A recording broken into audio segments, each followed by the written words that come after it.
여러분 안녕하십니까. 전주 MBC 시사토론 시작합니다. 우리나라 다문화 가정 인구가 100만 명을 넘었다는 사실 알고 계십니까? 전북 역시 큰 비중을 차지하고 있지만 이들에 대한 편견이 모두 사라진 건 아닙니다. 당연한 우리 이웃 시기에 함께하려는 노력이 더 필요한데요.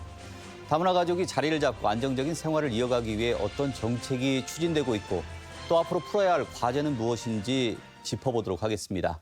자, 오늘 토론 함께하실 분입니다. 진안이 지역구인 전용태 도의원, 아시아 이주여성센터 이지훈 소장, 27년차 결혼 이주 여성이자 진안군 공무원인 나수민님 나와주셨습니다. 자, 반갑습니다. 자, 먼저 준비한 영상 보고 이야기 나눠보겠습니다.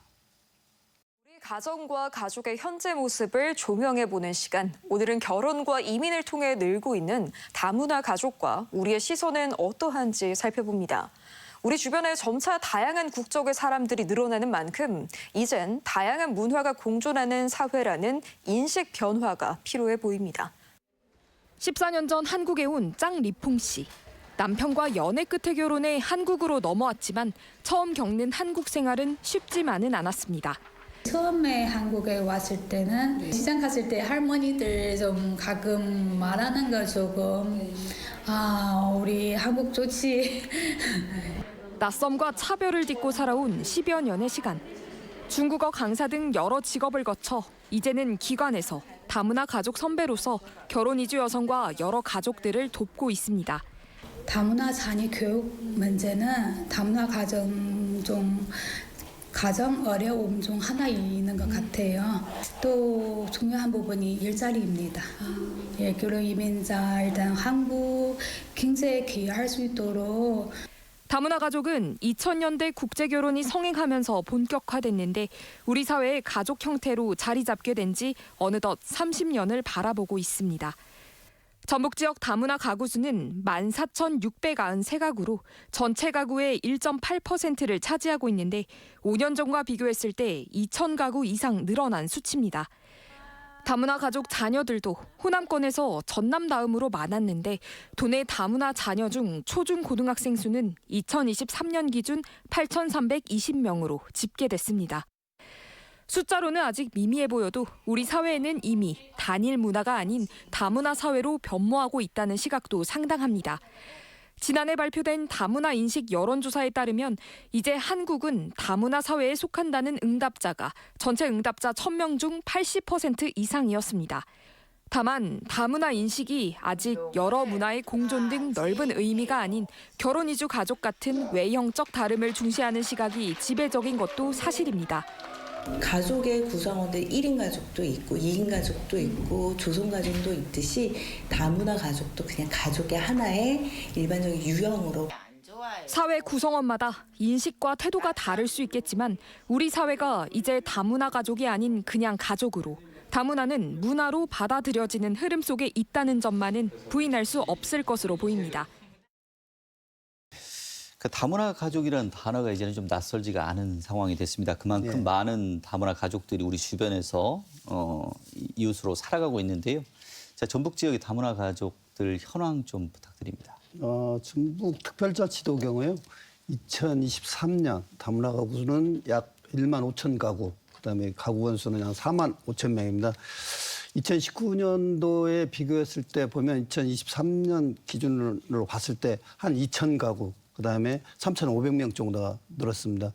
우리 전북 특별자치도 인구 감소 추세를 보면 2019년에 비해 2023년 말로 봤을 때 한 38,900명 정도가 줄었습니다, 인구가. 근데 여기에 아까 제가 조금 전에 말씀한 것처럼 3,500명 정도 증가했다 보면 아파 우리 전북 특별자치도 인구 감소 왕충지 역할을 하지 않았나 그런 생각을 가져봅니다. 앞으로도 인구 증가도 아마 다문화 가족분들이 아마 큰 효과가 있으리라 생각하고 있습니다. 네. 나수민 주무관님?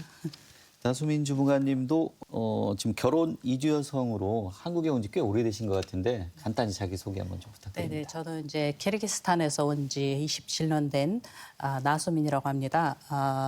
지금 현재 진안군에서 영남면 행정복지센터에서 공무원으로 지금 일을 하고 있고요. 주민자치 병생학습 담당을 하고 있습니다.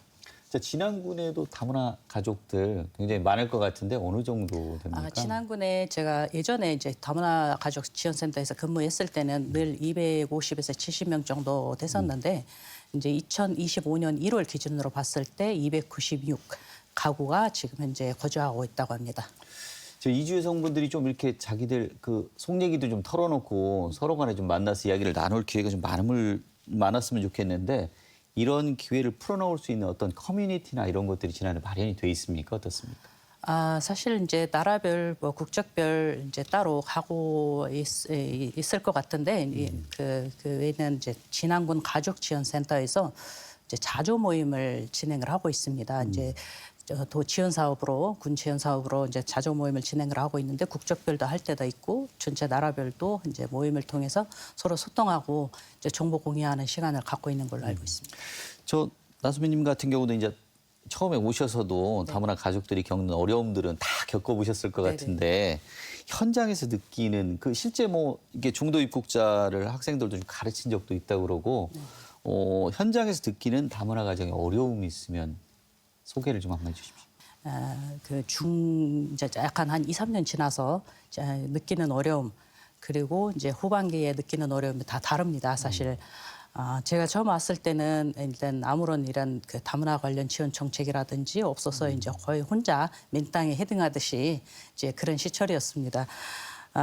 사실 다 큰 성인이지만 이제 처음부터 시작해야 되는 어린 아이처럼 처음부터 배우고 시작해야 되는 어려움 지금도 현재 진행 중입니다. 이제 예를 들어 새로 오신 분들 입장에서는 저는 이제 그렇게 적응을 하고 나서 그 다문화 가족 지원센터에서도 뭐 일을 했지만 그 후에 초등학교에서 도 지원 사업으로 한국어 교사로 활동한 적이 있습니다. 그때는 이제 대상자가 중도 입국 자녀였거든요. 근데 사실 뭐 제가 이주 여성이나 일반 다문화 아이들을 많이 가르쳐본 경험은 많았지만 중도 입국 자녀를 처음으로 가르쳐본 경험이어가지고 굉장히 어려웠습니다. 이제 왜냐하면 그 중도 입국 자녀랑 또 다문화 가족 아이들하고 또 차이가 많이 있더라고요. 이게 그 차이는 뭐냐면 이제 다문화 가족 아이는 처음부터 한국에서 태어나서 이제 한국인 아빠랑 이제 외국인 엄마를 밑에서 자라니까 그냥 어느 정도 이제 처음부터 한국어를 하면서 한국 생활을 하니까 거의 한국 아이나 마찬가지예요. 뭐 부족한 부분이 있지만 근데 이 중도 입국 자녀는 이제 그 본국에서 이제 이주 여성 본국에서 태어나서 이제 나중에 재혼을 하면서 이제 엄마를 따라서 입국하는 자녀를 말을 하잖아요. 네. 근데 와서 이제 그 아이가 겪은 어려움, 사춘기 때 겪은 어려움 2배예요. 일반 아이들보다. 근데 저를 그때 직접 이제 봤기 때문에 그 집 부모님도 얼마나 힘드시겠는가 그 또 생각을 많이 해봤습니다. 자, 이지훈 소장님도 뭐 다문화 지원센터에서 뭐 운영도 근무도 해보셨고 오랜 지금 저기가 있었는데 현장에서 느끼는 어려운 점 어떤 부분들 있습니까? 뭐 말씀해 주셨다비요. 다문화 가족들이 겪게 되는 어려움 같은 경우는 정착 과정의 어떤 시기별로 좀 다르게 나타나는 부분이 좀 나타나고 있습니다. 네, 초기 정착 과정에 계신 분들, 3년 이하 되신 분들 같은 경우는 언어 문제에 굉장히 어려움을 겪고 있고요. 한국 사회의 어떤 문화나 정착 과정에 가진 어려움들 많이 호소를 하고 계시고요. 또 5년 이상, 10년 이상 되신 분들은 자녀 양육 문제, 교육 문제, 경제적인 문제, 부부의 갈등의 문제, 다양한 문제를 좀 가지고 있긴 합니다. 제가 이제 여성가족부에서 조사하고 있는 다문화 실태 조사를 좀 이제 확인 한번 해봤는데요. 이게 3년에 한 번씩 이렇게 조사를 하게 되는데 18년도에 최근에 조사했었고 21년도에 조사했는데요. 22년도 발표한 자료를 보니까 그 결혼 이민자들이 이제 어려움 받고 있는 그런 부분은 한국 생활의 어떤 적응도라고 하는 부분이 높아진 측면들은 과거보다 높게 나타났어요. 그러니까 과거에 18년도에 71.1%가 적응에 굉장히 어려움을 겪었다라고 얘기하고 있는데 21년도에 조사한 거 보게 되면은 62.1%가 어려움을 겪고 있다라고 지금 얘기를 하고 있거든요. 그러니까 8% 정도가 이제 감소했기 때문에 기존보다 좀 나아졌다고 얘기는 할 수 있겠지만 굉장히 높은 수치지 않습니까? 그렇기 때문에 아직 어려움들이 많이 있는데요. 이분들이 어려움 겪는 문제 중에서 언어 문제가 22.9%로 나타났고요. 경제적인 문제가 21%, 그리고 이제 외로움의 문제도 있습니다. 한국에 정착을 하다 보니까 초기에 오신 분들 같은 경우는 친구들 사귀는 부분도 어렵기도 하고 또 낯설어하기도 하고 이런 부분이 있다 보니까 그 외로움의 문제 때문에도 호소하시는 부분도 많이 있기도 합니다. 근데 자녀 양육에 관련된 부분도 어려움을 이렇게 호소를 하고 있는데요. 5세 이하의 아이를 두고 있는 다문화 가족 같은 경우는 한국어 지도 때문에 어렵다라고 얘기를 하고 있고요. 만 6세 이상 같은 경우는 학습 지도 너무 어려워요라고 얘기 좀 하고 있습니다. 또 이제 가정이 형성됐기 때문에 부부간의 가정 생활을 잘 해야 되지 않습니까? 그런데 이 부부간의 갈등 같은 경우도 굉장히 많이 나타나고 있는 걸로 보고되고 있는데요. 46.3%가 18년에 비해서 15.5% 이제 감소했긴 했습니다만 여전히 46.3% 굉장히 높게 나타나고 있어요. 부부간의 갈등이나 어려움 같은 경우도요. 성격 차이 같은 경우도 56.6% 나타나고 있고 양육 문제 때문에 갈등 겪고 있는 부분도 26.7%, 경제적인 문제 같은 게 24.7%로 어려움을 겪고 있다라고 좀 얘기를 하고 있습니다. 자, 이게 지금 네. 우리 다문화 그 가정의 어떤 그 이주 역사도 보면 네. 거의 한 세대를 좀 넘어가고 있는 것 같은데 이 초기에는 뭐 어떤 정착 지원에 좀 중심은 방점을 뒀다면 우리 그 정책과 사업도 최근에는 뭐 촘촘한 어떤 가족 지원 사업, 다문화 가족 지원 사업이 주가 되는 것 같은데 어떤 변화가 있습니까?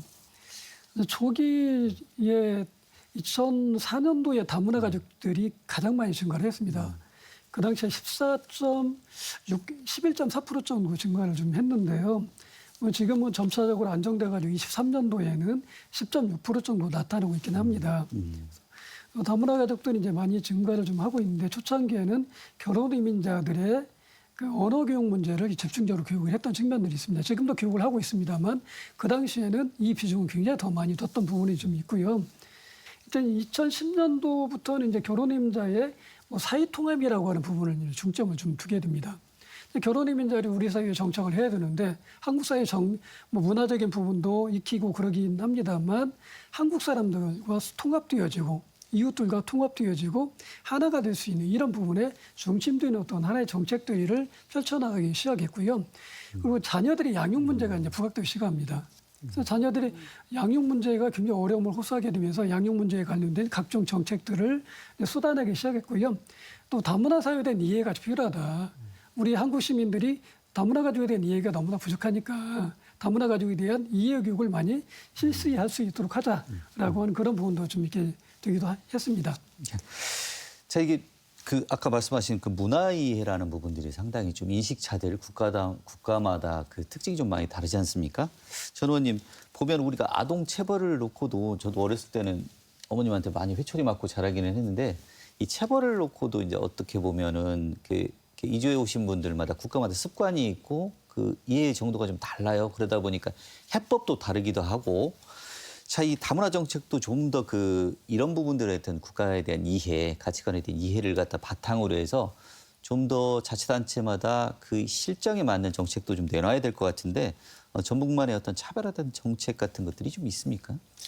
예, 차별화 정책이라고 하기는 어렵지만요. 지금 현재 전북특별자치에서 365원 멘토단 사업이 있어요. 그게 이제 귀농귀촌들부터 시작한 그 멘토단이 이 사람들이 이제 그 기존에 먼저 이주 온 결혼 이민자들 있잖아요. 이분들이 우리 전북에서 겪었고 또 생각하고 그런 것 문화에 대한 그런 것들을 그것을 그대로 새로 오신 분들한테 이렇게 멘토식으로 해주는 사업이거든요.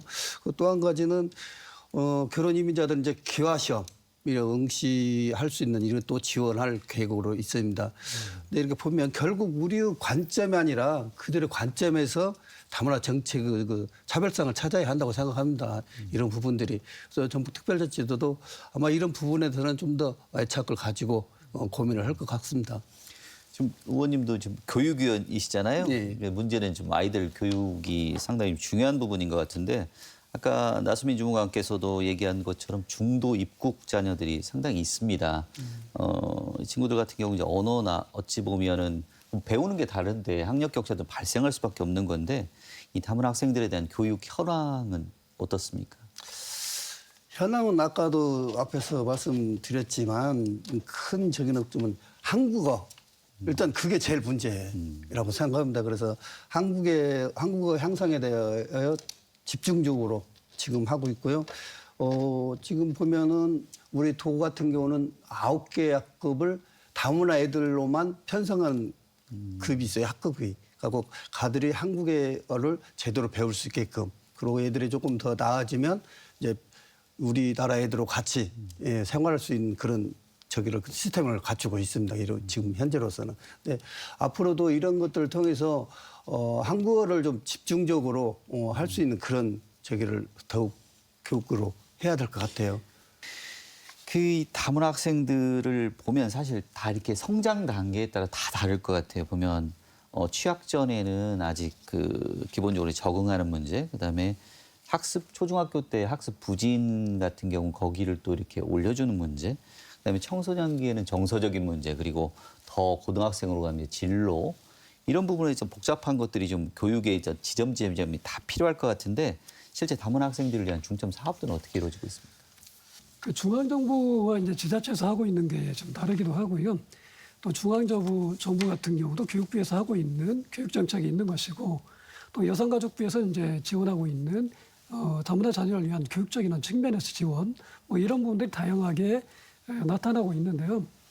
근데 교육부를 중심으로 좀 얘기한다고 하게 되면 취학 전에 학습 지원을 강화를 중심으로 하고 있는 지원 프로그램들이 있습니다. 이것은 다문화 이주 배경 이제 아동들 같은 경우 한국어 능력이 부족한 친구들이 있습니다. 이제 다문화 가족 같은 경우도 이제 자녀들이 국내에서 출생한 다문화 자녀가 있기도 하고요. 국외에서 출생한 중도 입국 자녀들이 있기도 합니다.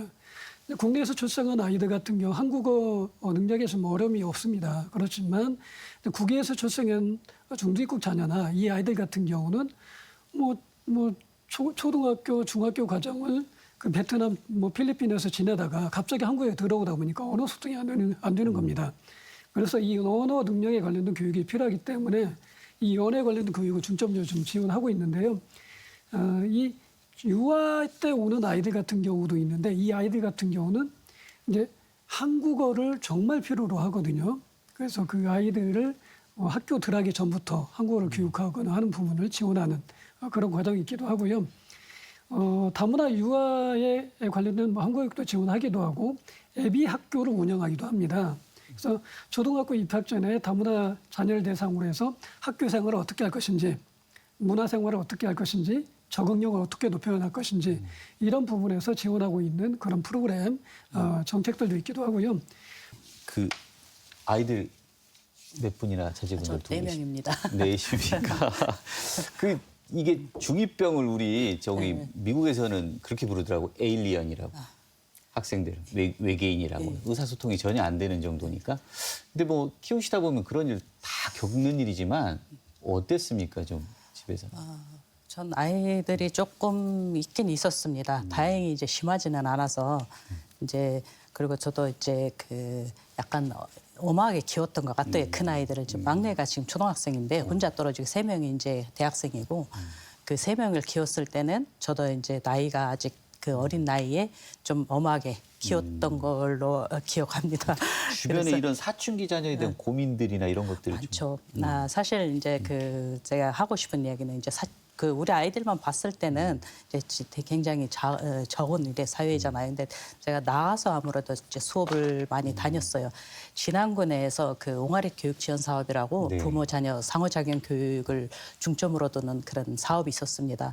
근데 그 옹알이 교사로 이제 제가 수업을 나가요. 이제 부모님들 다문화 가정 상대로 나가면은 정말 다양한 분들을 만났습니다. 특히 자녀하고 문제 있는 분들도 많이 만났고. 그중에 이제 기억에 남은 분은 이제 남편하고 사별을 하고 아이 2명을 혼자 키우고 있는 이주 여성이었습니다. 근데 그 아이가 굉장히 경제적인도 어려움이 있고 혼자 육아의 스트레스로 아이들을 심하게 이렇게 학대 비슷하게 이제 다루는 가정이었습니다. 이제 저는 그걸 모르고 처음에 이제 부모 자녀 상호작용을 이제 가르치려고 수업을 굉장히 준비를 하고 있는데 수업할 수 있는 분위기가 아니었어요. 이미 학대 신고도 받은 상태였고 그래서 굉장히 안타까웠어요. 그래서 이제 그 수업을 어떻게 나가냐면 언어 문제도 그렇지만 예를 들어서 그 나라와 한국의 문화 차이도 있잖아요. 한국에는 아이들을 때리면 학대로 되지만 다른 나라에서는 아까처럼 훈육처럼도 될 수 있으니까 이제 그 몰랐다는 거죠. 훈육처럼 이제 생각을 하고 키웠는데 이제 주변에서 아동학대 신고로 이제 교육을 받고 있는 단계였답니다. 그래서 언어도 중요하지만 부모 자녀 상호작용이라든지 부모 교육이라든지 중요하고 지금 현재 많이 이루어지고 있기도 합니다. 이제 많이. 자, 저기 한 가지 더 추가로 질문드리면 이제 우리 결혼 이민자들 스스로 이주 여성들 스스로 어떻게 보면 가정과 사회에서 모두 이렇게 안정적인 삶을 위해서는 취업이나 일자리가 굉장히 좀 중요할 것 같은데 그러면 또 지역사회 기여도도 높아지고 스스로도 본인도 만족도도 높아지면서 여러 가지 여건이 좀 좋아질 것 같은데 좀 이주 여성분들의 어떤 취업 요건 굉장히 높지 않습니까? 굉장히 높죠. 굉장히 높고 오자마자 바로 이제 취업을 하려고 하는 분들도 많아요. 사실 바로 취업하는 것도 중요하지만 제 생각엔 이제 어느 정도 언어도 좀 습득하고 문화 차이라든지 그런 게 하고 나가면은 이제 굉장히 좋은데 바로 취업해버리면 문제점도 있지만 사실 이제 전체적으로 봤을 때 이주 여성들 경제 활동이 굉장히 중요합니다. 첫 번째는 이제 먹고 사는 문제이기도 하지만 스스로를 위해서 이 소속감을 느끼고 나도 대한민국의 한 사람으로서 자신만이 이렇게 자존감 이렇게 자신만이 이제 삶을 만들어가는데 굉장히 중요한 역할을 합니다. 네. 도 의원님, 어떻게 보면 이제 이주 여성분들도 뭐 경력이 단절됐다고도 볼 수는 있고 뭐 그거 비슷하긴 한데 자치단체에서 지원하는 사업들이 좀 어떤 사업들이 있습니까? 일자리나 어떤 취업을 위해서 지원할 수 있는 사업들?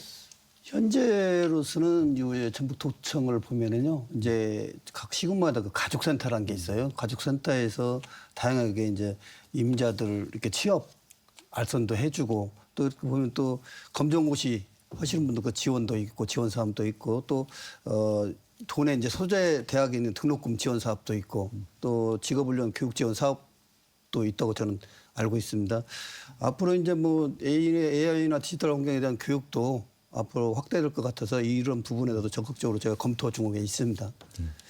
소장님, 이 다문화 가족 특히 이제 이주 여성도 그렇고 다문화 가족에 대한 지원 사업들이 아까 되게 많은데 중요한 게 지금 결국에는 적용이 어떻게 되고 현장에서 이분들이 이걸 실효성이 있는가 또 그리고 뭐 이것들을 실제 있으면 많이 이용을 해야 될 것 같은데 그 현장에서 보시면 상황들은 어떻습니까? 많은 분들이 이용을 하고 있습니다. 과거에는 특정한 좋은 프로그램이나 사업이 있다고 하더라도 결혼 이민자 다문화 가족들이 참여하고 있는 비율이 상당히 좀 이렇게 좋지 않게 나타난 경우가 좀 있기도 했습니다. 근데 지금 많이 홍보가 돼가지고 다양한 사업들이나 서비스 프로그램에 많이 참여를 하게 되면서 이분들이 다양한 혜택들을 좀 받고 있기 때문에 굉장히 긍정적인 효과를 좀 보고 있습니다. 뭐 언어 교육도 마찬가지고요. 뭐 자녀에 관련된 뭐 이중 언어 교육 프로그램, 뭐 언어 발달 교육 프로그램, 뭐 이런 것들도 있거든요. 아이들이 그 일정 정도의 5살 수준이 되게 되면 그 수준에 맞는 언어를 구사해야 되고 7살 되게 되면 그에 맞는 언어 수준을 구사를 해야 되거든요. 근데 이런 것 같은 경우도 이제 맞춤형으로 해서 그 수준에 맞게 아이들의 언어 발달이 향상될 수 있도록 하는 그런 교육도 좀 하기도 하고요.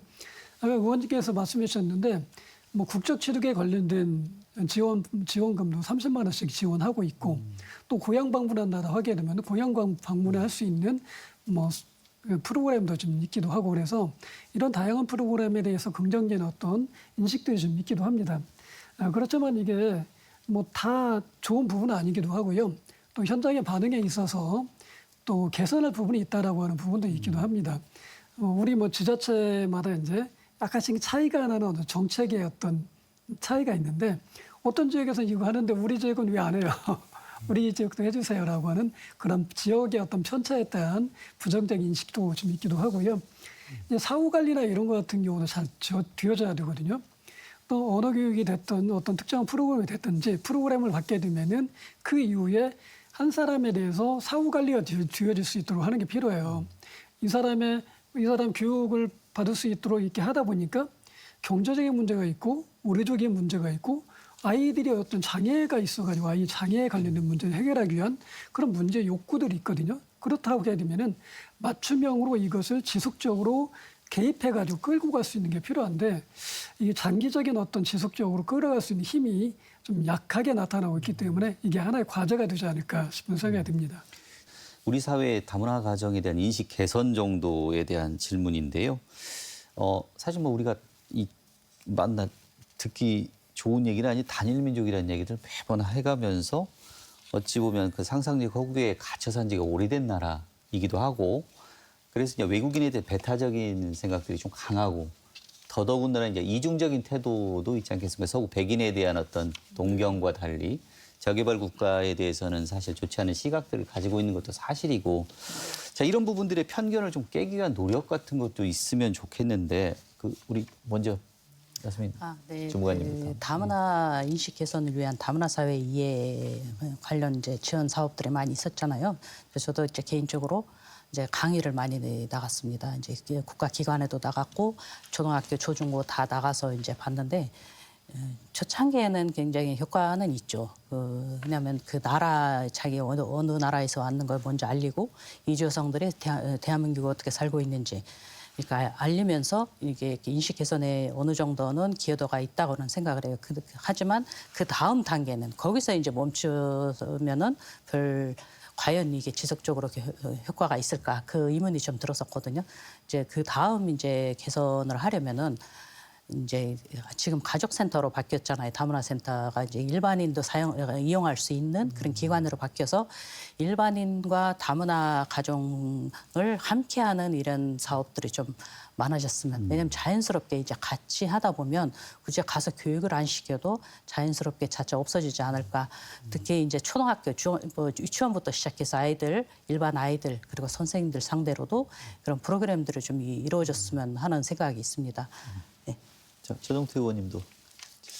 아까 사회자님도 말씀하신 대로 우리 대한민국은 단일 민족 국가라고 오랫동안 말씀하셨어요. 근데 인식이 견지했다고 봅니다. 지금 근데 시대가 그만큼 급변하게 변하고 또 지금 우리 다문화 우리 분들이 우리 전북특별자치에도 아까도 말씀하셨지만 굉장히 많아요. 이런 부분에 대해서. 근데 지금 현재로서는 어떤 정책이 좀 변화가 와야 된다고 저는 보거든요. 근데 아까 우리 전북특별자치도에서도 이제 장기적이고 좀 포괄적인 사회 통합 전략이 이렇게 좀 필요한 시기가 아닌가. 또 한 가지는 혐오와 차별에 대한 단어에 대한 대응이 조금 미흡해서 거기에 대한 또 개선도 좀 예고를 해야 되고 또 셋째로는 이제 민간 협력과 지역 공동체가 연대가 중요하다고 저는 생각하거든요. 이게 민간하고 우리 학교도 마찬가지고 자치단체도 마찬가지고 아까 말씀하신 그런 가족센터에서도 같이 협력해서 이 사람들이 정말 필요한 부분이 뭔지 그건 고민할 때가 됐다고 봅니다. 이런 데에서 과제를 하나씩 찾아서 정책으로 만들어서 이렇게 좀 펼칠 수 있는 그런 기회를 만들려고 합니다. 네. 이 수장님도 같은 얘기 하나 질문 드리겠습니다. 네, 과거보다는 이제 다문화 사회를 받아들이는 인식이 많이 전진되어지고 진전되어져 가고 있다라고 좀 생각합니다. 그래서 편견이나 어떤 차별이나 이런 부분들이 과거보다는 좋아졌다라고 좀 얘기할 수 있겠는데, 뭐 그렇다고 하더라도 이게 뭐 여전히 나타나고 있는 문제들이 있습니다. 이제 뿌리 깊은 어떤 고정관념이나 편견이라고 하는 부분들이 내재되어 있는 측면들이 있거든요. 우리 사회는 백인 우월주의적인 관점이나 어떤 경제적인 관점에서 우월한 국가에 대한 또 동경이나 이런 의식들이 남아 있거든요. 그래서 이 국가가 전하가 못 사는 나라야라고 생각한다든지 좀 이렇게 피부색이 우리와는 좀 더 다르게 어둡네라고 하는 어떤 시각들이 있다고 하게 되면은 그 사람들에 대한 여전히 편견이 좀 많이 있기 때문에 거기서부터 시작되고 있는 고정관념과 편견 이런 부분들을 우리가 좀 이렇게 많이 해소할 필요가 좀 있는 부분이고요. 잠재적으로 이제 우리 안에 있는 차별의식이라고 할까요? 이런 부분들이 있는데 직접적인 어떤 차별 행위나 이런 부분들은 줄어들었다고 우리가 좀 얘기할 수 있겠지만 무의식적인 어떤 상태에서 발생하게 되는 단어구사, 언어구사, 행동묘사 이런 부분에서 나타나게 되는 잠재적인 어떤 차별의식들이 우리 안에서 많이 발생되고 있는 부분이 있어서 그런 부분은 하나의 과제로 우리가 좀 풀어야 할 숙제라고 생각합니다. 자, 이 다양한 문화를 이해하려는 교육 이런 부분은 뭐 다문화 가정 구성원들이 문제가 아닌 거고 비다문화 가정 구성원들이 더 그렇죠. 사실은 어떤 프로그램에 대해 노출이 돼야 되고 거기서 좀 교육이 좀 필요할 것 같은데 도 의원님 어떤 그런 프로그램들이나 계획 같은 게 있습니까? 실질적으로 저희 그 전북도나 그 도교육청에서는 그런 특별한 아직까지는 그런 교육은 없고요. 일단 아까 제가 말씀드린 대로 한국어 그 교육이 일단은 예를 들어서 이제 우리 아까 전에 얘기한 대로 이주민들이 오셔가지고 특히 농어촌이 그래요. 엄마가 이제 외국 사람인데 이분들이 그 한국어를 가정에서도 학습이 이루어져야 되잖아요. 근데 그게 좀 부족해요. 그런 거에 대해서 앞으로도 이제 교육청이나 도청에서도 부분에서도 이런 부분을 좀 지원 방안이 뭔지 그런 개선 방안이 꼭 필요한 시기라고 봅니다. 시간이 좀 많이 흘렀습니다. 자, 이제 마무리 말씀을 좀 드려야 될 시간인데요. 마무리 말씀으로는 지금까지 하지 못했던 말씀이라도 강조하실 이야기 있으면 다문화 정책의 과제나 개선책 이런 쪽으로 해서 마무리 말씀을 좀 부탁드리겠습니다. 먼저 나수민 주무관님부터. 네. 지금까지 이제 거의 30년 되었지만 그 30년을 되돌아봐서 조금 더 맞춤형으로 가는 이제 새로 이제 시대가 이제 바뀌는 만큼 이 지원 정책들도 조금씩 시대에 따라서 바뀌어야 된다고 생각을 합니다. 그래서 조금 더 그 이주 여성들 입장에서 이제 필요한 사업을 진행을 했으면 좋겠습니다. 전용채 도의원님. 네. 예, 잘 아시겠지만 전북은 지금 지방 소멸의 절체절명이 이게 놓여 있는 것 같습니다. 이를 극복하기 위한 방안 중 하나가 우리 다문화 정책의 강화에 좀 있다고 생각합니다. 이런 의정활동 과정에서 다문화 가정과 학생들이 전북에서 더 행복할 수 있도록 다양한 정책 마련을 한다는 말씀 드리겠습니다. 고맙습니다. 자, 이지원 소장님도. 외국인 주민, 다문화 가족, 이제 결혼 이민자, 다양한 어떤 이민자로서의 정체성을 가지고 있는 외국인 주민들이 우리 사회에 정착을 하고 있는데요. 근데 결혼 이민자 이제 다문화 가족 같은 경우는 현재 이제 가족센터라고 하는 곳에서 서비스를 수행받고 있거든요. 근데 기존에 이제 다문화 가족 지원센터라고 명명을 했습니다. 그런데 가족센터로 통합을 좀 하고 있는데요. 이 부분이 내국인과 통합해서 지원한다라고 하는 부분에서 긍정적인 측면이 있는 반면에 또 다른 부정적인 측면에서는 다문화 가족만을 지원하고 그분들한테 서비스 수행할 수 있는 그런 부분이 약화되고 있는 측면들이 있기 때문에 거기에 대한 개선책이 필요하다고 좀 할 수 있고요. 내국인과 함께 지원하다 보니까 다문화 가족들이 치이는 현상 이런 부분들이 드러나고 있는 측면도 있어서 다양한 어떤 시스템에 대한 고민들, 숙제 이런 부분도 있을 거라고 생각을 합니다. 자, 오늘 말씀은 여기까지 듣겠습니다. 다문화 청소년 정책의 경우 정부가 큰 틀에서 정책을 다시 한번 재정비해야 할 것 같고요. 지자체 역시 지역 실정에 맞는 시책들을 촘촘히 잘 준비했으면 합니다. 자, 오늘 토론은 여기까지 하겠습니다. 이어서 뉴스 톱퍼보기 이어집니다.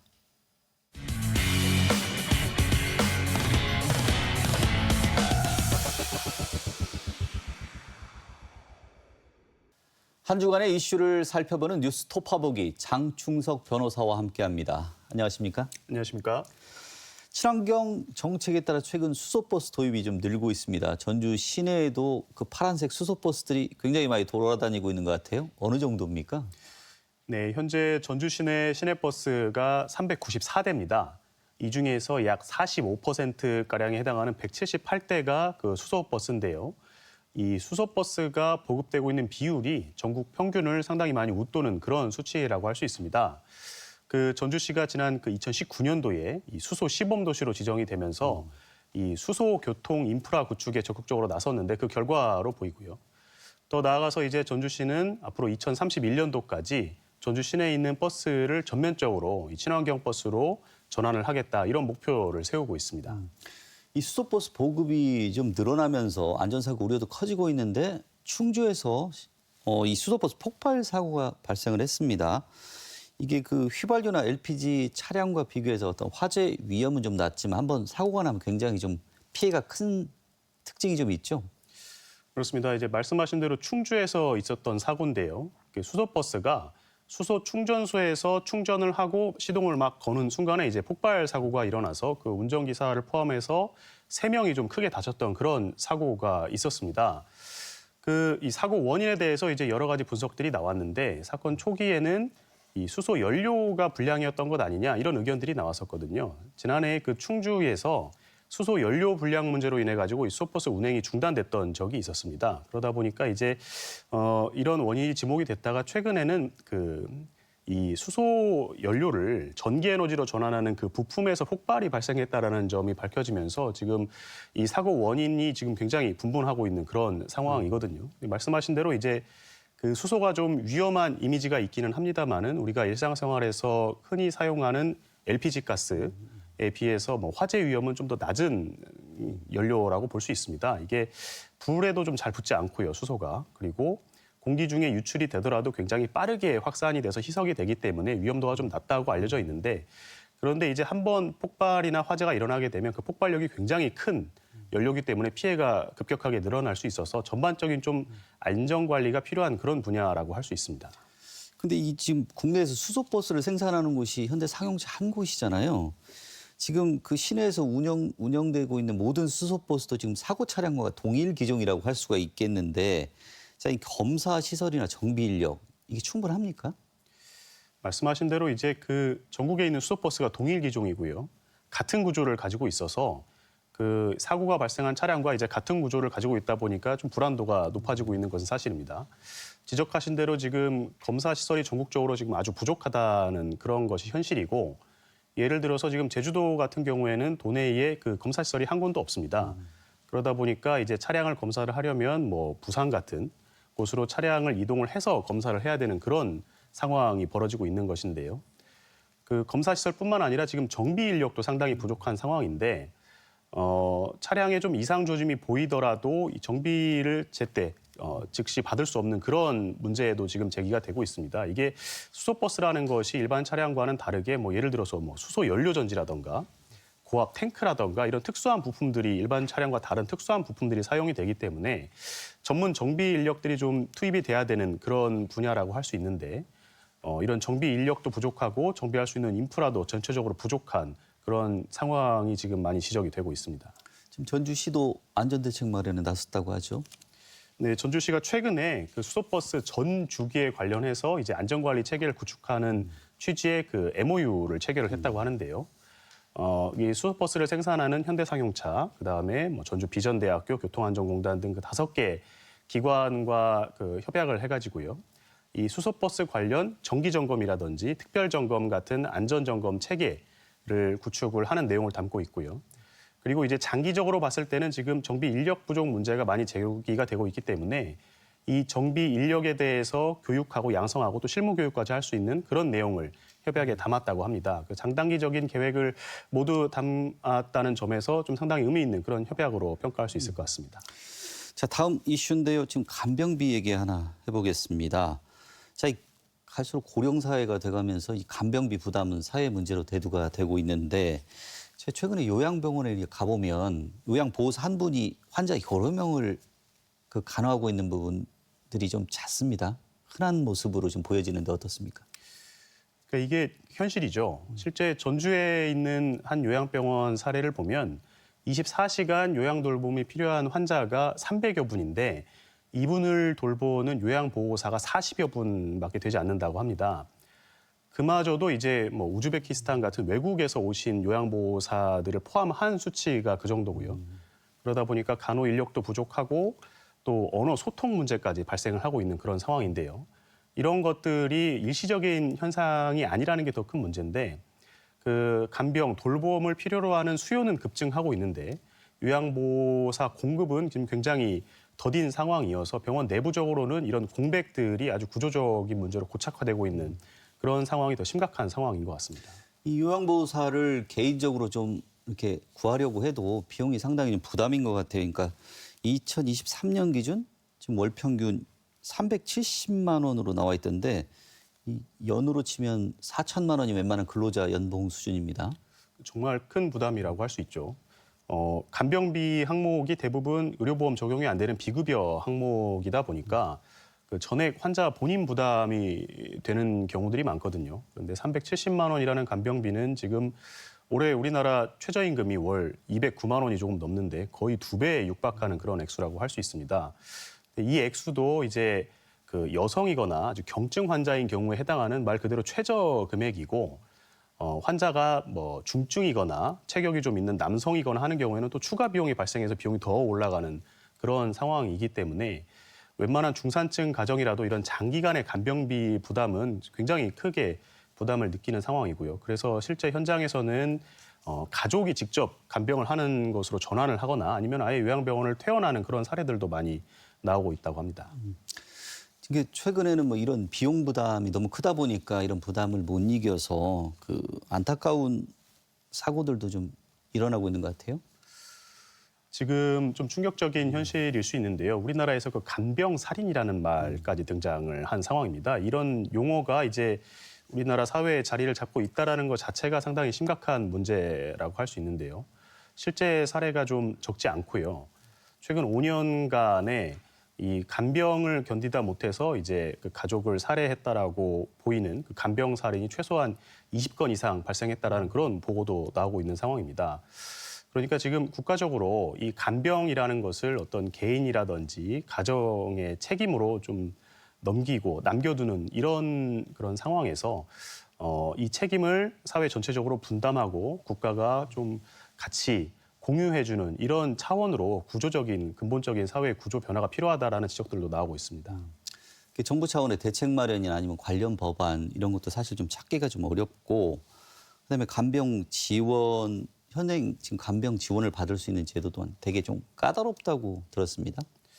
그렇습니다. 이제 이 간병비 문제가 굉장히 큰 사회적인 문제가 되다 보니까 여러 가지 지원 대책들이 나오고 있기는 한데 실제 현장의 목소리는 체감되는 정도는 아니다. 이런 의견들이 좀 많이 나오고 있는 것 같습니다. 국회에서도 이 간병비 관련돼서 굉장히 여러 가지 법안들이 계류가 되고 있는데요. 실제 그 예산 문제라던가 여러 가지 상황들로 인해서 이게 통과가 되는 경우는 거의 없는 것이 현실이고요. 말씀하신 대로 이제 그 간병비 지원 뭐 예를 들어서 시범 사업 같은 경우들을 할 때 이 지원 대상이 되는 그 대상자를 선정하는 심사 기준이 지나치게 까다롭다라는 의견도 나오고 있습니다. 예를 들어서 뇌졸중 환자 같은 경우에는 뇌졸중으로 인해서 일상생활이 불가능한 정도에 이르러야 이제 간병비를 지원할 수 있는데 이런 것은 좀 현실과 동떨어진 것이다라는 지적들도 나오고 있고요. 그리고 이제 일선 병원에서는 이런 간병비 지원 시범 사업 같은 경우들이 그 간호 인력들의 어떤 노동 부담 증가 등에 대한 부담으로 인해서 이 시범 사업 참여 자체를 꺼리고 있는 그런 문제들도 나타나고 있어서 결국에는 그나마 있는 제도도 좀 제대로 활용되지 못하고 있는 그런 것이 현실인 것 같습니다. 이제 마지막으로 눈에 띄는 판결 하나 짚고 넘어가겠습니다. 자, 물류회사 사무실 냉장고에서 과자를 꺼내 먹은 화물차 기사가 법정에 섰는데 유죄를 선고받았어요. 어떤 사건입니까? 네, 말씀하신 대로 이제 그 도내 한 물류회사에서 벌어진 사건인데요. 그 화물차 기사가 사무실 냉장고에서 과자를 이제 간식인 줄 알고 한 1,000원 정도 되는 과자를 꺼내 먹었다가 절도죄로 고소가 돼서 이제 수사기관에서 절도죄로 약식 기소를 했고요. 그런데 이 화물차 기사가 본인은 무죄라고 주장을 하면서 정식 재판을 청구를 했습니다. 이게 기사들 사이에서는 먹어도 되는 간식으로 알려져 있었다 이런 주장이었는데 결국 법원에서 유죄를 인정을 해서 벌금 5만 원 판결을 선고한 사건이 있었습니다. 실제 피해액이 금방 말씀하신 1,000원 안팎인데 너무 경미한 사안인데 이게 재판까지 가는 이유가 좀 궁금하고 이런 사례가 이렇게 덜어 있습니까? 이 사건을 보면서 떠올랐던 말이 있는데 그 요즘 인터넷에 보면 신조어로 그 소확행 이런 단어가 있습니다. 그러니까 작지만 확실한 횡령 이런 뜻인데요. 직장인들이 이제 회사에서 뭐 과자라든지 뭐 커피 믹스 이런 것들을 집에 가져가는 것이 이거 횡령 아니냐 이렇게 자조적으로 이야기를 하면서 신조어로 등장을 했는데 뭐 온라인상에서는 범죄냐 아니냐 의견이 분분합니다. 다만 이제 법적인 관점에서 보면은 이 절도죄 성립에 있어서 그 물건의 액수 자체는 큰 쟁점이 되지는 않고 다른 사람의 물건을 가져가면 이제 절도가 되는 것이니까요. 다만 이제 이렇게 경미한 사건이 재판까지 가는 경우가 오히려 좀 이례적인 것 같습니다. 보통 수사 단계에서 정리가 되거나 아니면은 뭐 기소유예 처분을 받거나 하는 경우들이 많은데 재판까지 간 경우가 좀 이례적인 것 같고요. 실제 뭐 유사한 사례도 덜어 있습니다. 형사처벌까지 받은 사례는 아니라고 하더라도 지금 알려진 사례 중에서 그 버스 기사가 이제 이 잔돈으로 커피 사 마셔도 된다 이렇게 알고 그 400원짜리 커피 2잔 사 마셨다가 이제 해고가 됐던 사례도 있었고요. 그리고 회사 내에 있던 그 목장갑을 회사 밖으로 반출했다가 징계를 받았던 그런 사례들도 있었습니다. 답답합니다. 그 이번 재판의 쟁점 중에 유무죄를 가르는 기준이 어떤 내용이었습니까? 이제 그 버스 기사, 화물차 기사가 항변했던 내용을 위주로 보면 이게 이제 화물차 기사들이 먹어도 되는 간식으로 알고 있었다라는 거였죠.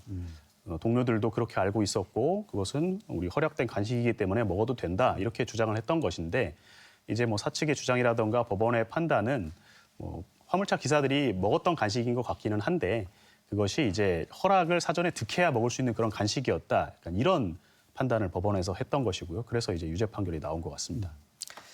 자, 이번 주 이슈 점검 장충석 변호사였습니다. 고맙습니다. 감사합니다. 자, 사무실 과자를 꺼내 먹은 혐의로 유죄를 선고받은 화물차 기사를 두고 너무한다는 의견과 원칙이 중요하다는 의견이 맞서고 있는데 최근 여러 이유로 법의 권위가 무너져가고 있는 시점에 유전무죄, 무전유죄라는 말이 떠오르는 건 저뿐만이 아닐 것입니다. 자, 전주비 시사토론 여기서 마치겠습니다. 시청해주신 여러분 고맙습니다.